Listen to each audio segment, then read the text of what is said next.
Баршаңызға сәлем. Бүгін мен сіздерге өзімнің бала күннен бері сүйіп жейтін тәттім қытырлақ вафельницаның жасалу жолымен бөлісетін боламын.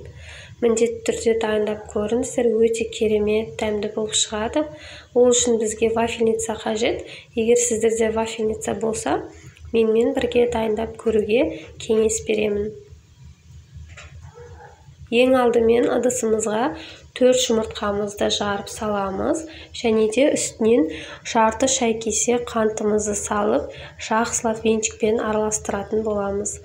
Қанты ерігенше жақсылап араластырып аламыз. Егер миксерлеріңіз болса, миксермен араластырсаңыздар да болады. Осылай 2 есе ұлғайып көпіргенше жақсылап араластырып аламыз. Одан кейін үстінен бөлме температурасында еріп тұрған сары майымызды салып, жақсылап араластырып алатын боламыз.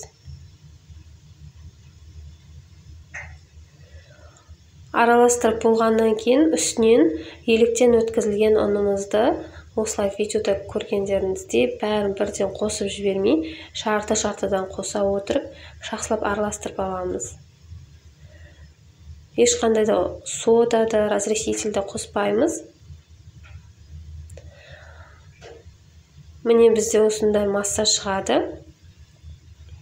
Және де вафельницаларымызды осылай қыздырып қоямыз.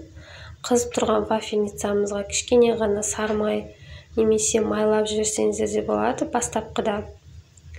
Одан кейін осылай бір қасықтан, менде осылай үлкенірек қасықпен салдым. Бір қасықтан салып пісіріп алатын боламыз. Өте тез піседі. Егер сіздер ас қасықпен жасайтын болсаңыздар, 2 ас қасықтан салсаңыздар болады. Және де піскеннен кейін осылай қолымызбен дөңгелектеп формаға келтіреміз.